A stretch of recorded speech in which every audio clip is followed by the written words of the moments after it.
Greetings duplicant and welcome to the breach. At the end of the last episode we sent Ruby into space to make databanks for our ongoing research projects. Ruby is stuck in a confined environment doing a repetitive job, so quite understandably she's a little bit stressed. Time to improve our rocket technology, I think. Many hundreds of cycles ago we ran out of uranium to do materials research, but since then I found a new deposit. So we're going to build a new area to do the materials research, quite close to the base, but not in the base because I don't like using radiation inside the base. Too much chance of a wandering dupe getting irradiated. So you can see it's a very simple setup. I have two materials science stations to collect all the rad bolts so we don't waste any. We have a radiation lamp that will be refeeding with uranium ore. This lamp is aimed at two rad bolt collectors that are aimed at both of the materials science stations. These rad bolt collectors will charge up at different speeds, allowing us to have a more continuous flow of rad bolts into these stations. And to finish it all off, this temporary setup is all powered by coal generators. I do have over 1,000 tons of coal, so I might as well use some of it, and it still leaves me with plenty to turn into diamonds for some asteroid mining later on. When we start researching, the first thing we're going to complete is the durable life support. This will give us the Spacefar module, which will give us more room to fit equipment in and amenities for our duplicants. So we're going to need a bigger rocket for a bigger payload. Cold gas thrusters are just not going to cut it anymore, so we'll take a step up and build a petroleum rocket. We have access to petroleum, but we're going to need an oxidizer, which to start off will be oxalite because we have a gold volcano and access to a large quantity of oxygen. Once we've produced all the databanks that we need to finish our research, we can then equip this rocket with a telescope and we can send it out for suitable asteroids to colonise and acquire some new resources. Now that this little project's completed, we better go and find some uranium ore to fuel it with. Now that we have an obvious route to improve our rocketry program, I'm not a monster. I'm going to bring Ruby back so she has time to de-stress. Enjoy the amenities and luxuries that colony life affords her.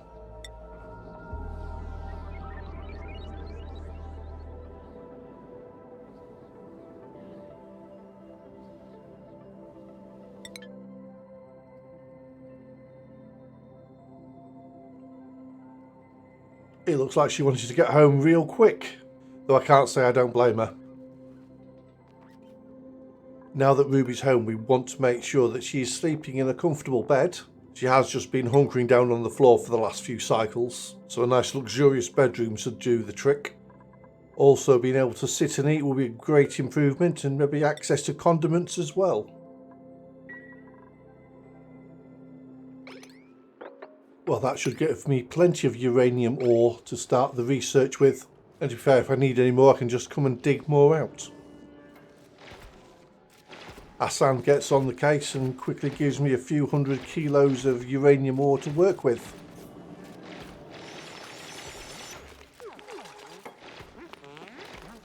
Oh, and Max wants a little bit of limelight as well. Well done, Max. As you can see, I was just 6 points off getting durable life support, so it won't take me long to acquire that at all. We can just finish the setup by getting our Rad Bolt Generators to emit the Rad Bolts in the correct direction.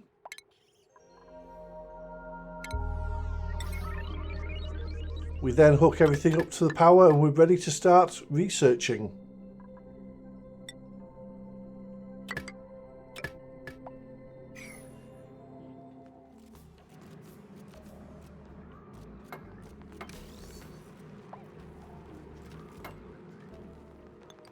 Now that the radiation lamp is powered, it'll create an errand for the duplicants to come and fill it up with uranium ore. That was quick.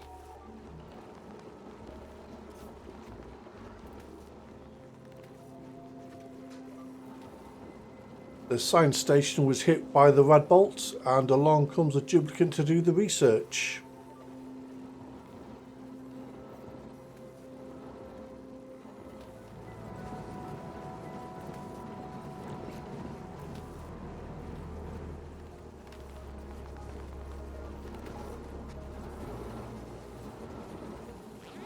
Oh, we get so close, but then the shift ends.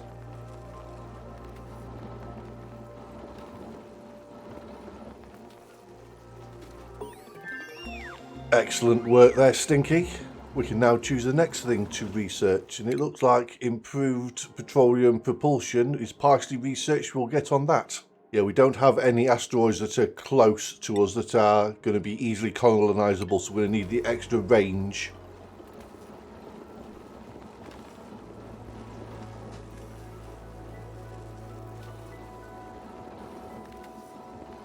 And Stinky's there, back on the research. What a dedicated duplicant.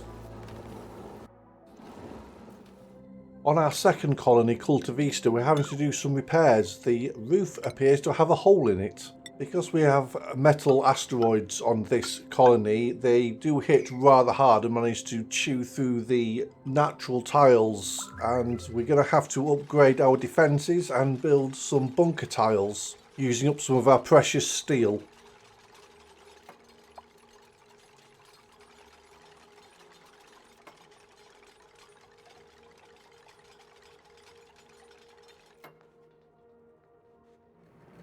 In the last episode I was having problems with the self-powered oxygen maker. The solution of adding the petroleum generators that are burning the excess ethanol from this planet has worked. The salty water from the vent is now entering the desalinator above the freezing point of water. And the system's been running long enough now that we've got both reserve tanks full of water and brine. And the oxygen's coming out at -1 to -2 degrees Celsius. Now here we see Georges activating the matter transporter so we can send materials both ways between the colonies now.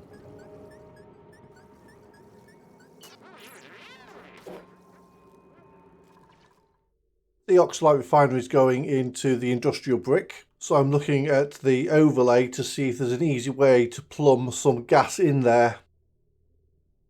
I think the easiest way would be drawing gas directly from the colony itself. I can always shut a few vents down to increase the flow of oxygen to the refiner.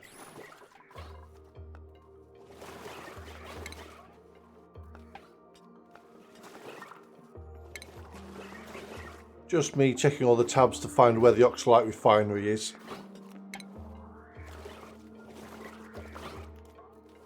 The pressure in the industrial brick has dropped to about 10 kilograms per tile, but this is still enough to stop the off-gassing of the oxalite. I have no fear of the pressure dropping any lower in the industrial brick because all three of the CO2 vents have just come off dormancy, including the vent that off-gasses directly into the industrial brick itself.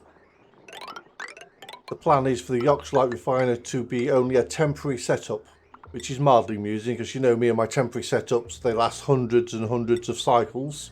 I'll want to move on from petroleum to liquid hydrogen and oxygen rockets. I have a untapped saltwater geyser for that purpose right at the top of the base.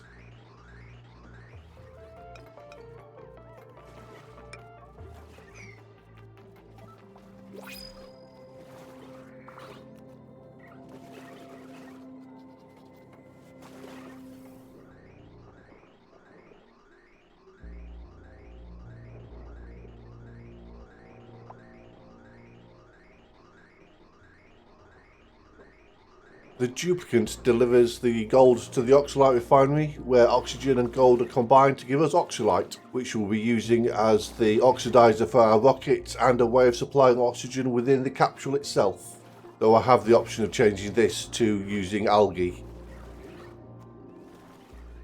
The self-equalising piping for the oxygen is working a treat. I don't think I'll need to alter this at all, though I might come back and close a few of the vents to allow more oxygen to flow towards the oxalite refiner.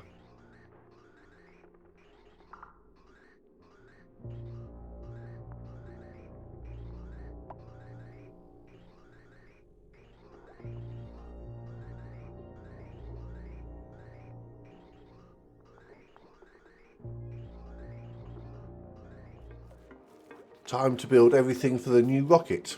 I deleted the old rocket platform because I'd made it out of lead and I didn't want to melt it when I was landing a rocket. I've also built the storage box inside the liquid lock This is for the oxalite we're producing because it's going to be stuck in the industrial brick, which will take its temperature to about 80 degrees Celsius. This is fine for oxidizing, but not so good if the oxalite is going to be used for the duplicant's breathing. 80 degree oxalite off gases 80 degree oxygen, which would very quickly make Ruby very unhappy. So I store the oxalite in the liquid lock. That means it won't off gas because it's submerged, and the liquid is only about 30 degrees Celsius, so it'll cool down to a suitable temperature for Ruby to be breathing. One thing you'll note is when I'm trying to build the rocket, I'm so used to using the scroll wheel to scroll through a menu, which it does, but it also zooms in and out, which I didn't realise how annoying it would be until I came to edit and do the voiceover. So I've chosen the small petroleum engines and the small oxidizer tank, which are obviously great choices because I don't want to leave low asteroid orbit. But then I decided to choose a large petroleum tank. I have no idea why I did this. I'll eventually realise the error of my ways when I can't build a very tall rocket, and I'll delete it. Next up we choose the Spacefar module. We'll come back and redesign the interior, but I'll make sure I build it out of steel. I'm going to need to build some ladder sections so I can actually access and build these modules that I've just added to the rocket. On an unrelated note to oxygen not included and duplicants and rockets, this is my 200th video. My first video ever published was on the 5th of February 2016. It was from Elite Dangerous, and it was a letterbox to pad in 18 seconds taken from my Xbox. My most watched content is Oxygen Not Included. That's not surprising seeing it's the most prolific videos on my channel. And it also seems to be my most disliked content as well. Oh well, back to our scheduled programming. So I had some solar panels and a battery pack to the rocket, and then realised I can't add a nose cone.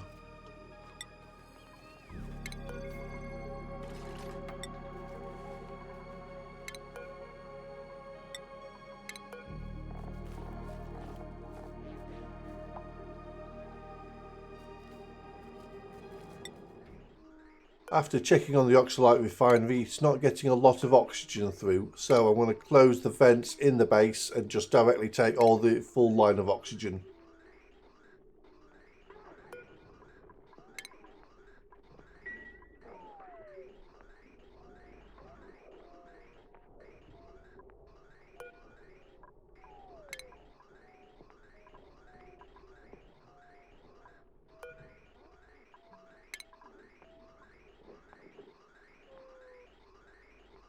That should hopefully increase my production of oxalite quite substantially.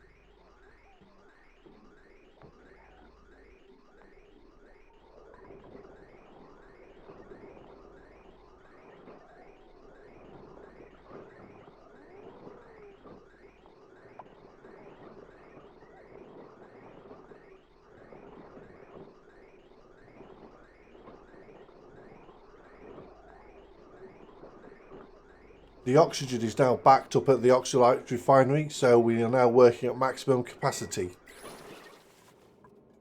After deleting a solar panel, I can put a nose cone on, but then I realised my range is 0.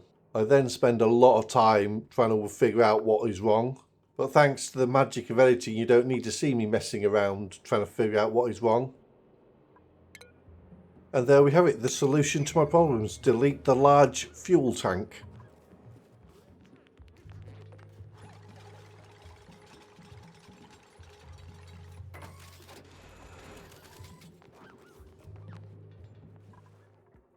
Now that the rocket is built, we get to design the Spacefar module. Unlike self-powered oxygen makers, I do not have a go-to design for my rockets. So I'm going to have to design this one on the fly, and you'll see all my mistakes as I go along. First thing I do is add a layer of plastic tiles to reduce the radiation from space. I've been playing a lot of Dyson Sphere program, and the key to rotate a building is obviously different from Oxygen Not Included, and that's why the research panel appears. The initial part of the plan is to have the toilet on the top right and the bedroom on the top left. And we'll put the orbital data collection lab in the bottom right hand corner. Obviously a wall toilet, so it gets rid of the waste water directly out into space.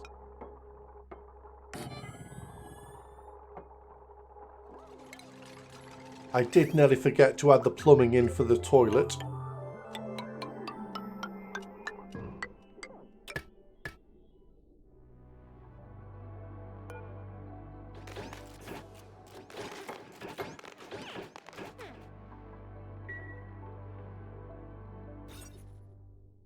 Ah yes, my basic arrangement has made no rooms whatsoever for the morale bonus. I'll have to alter that now.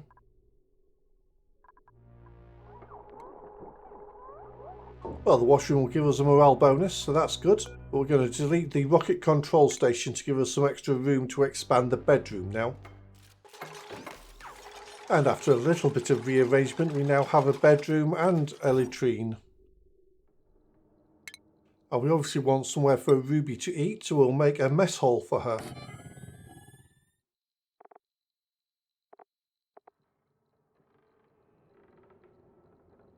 We'll add the party line phone for the morale bonus if she uses it, and especially if there's somebody on the other end.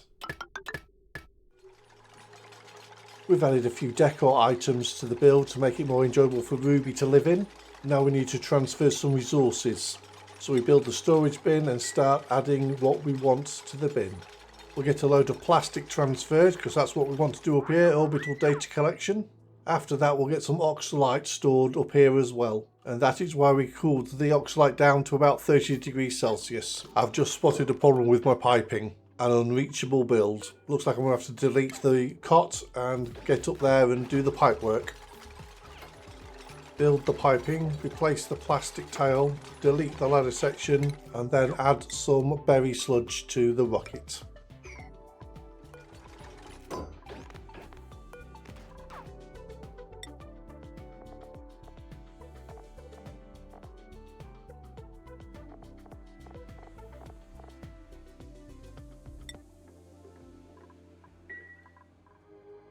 And here we are adding a quantity of oxalite to the bin.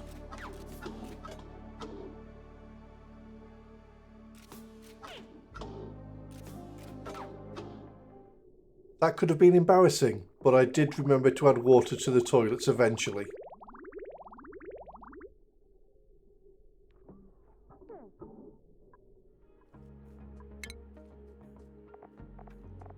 We can now add Ruby to the crew.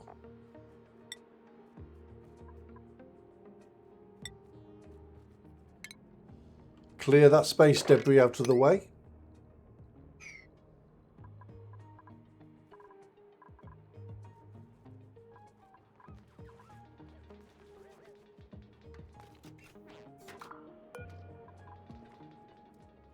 And we're all clear for launch.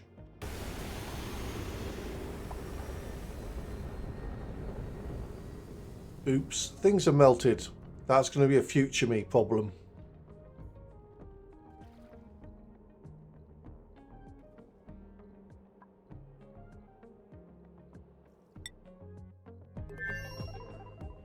We can get Ruby sciencing stuff and get her out of her atmospheric suit. Bit of a busy episode this one. We went from cold gas thrusters to petroleum and melting stuff. Ruby's old space accommodation was the equivalent of an empty bean can, so this space module should seem like a luxury to her. We should be able to leave her up here for many cycles and hopefully bust through all of the rest of the research. Thank you for watching, and I'll see you on the other side.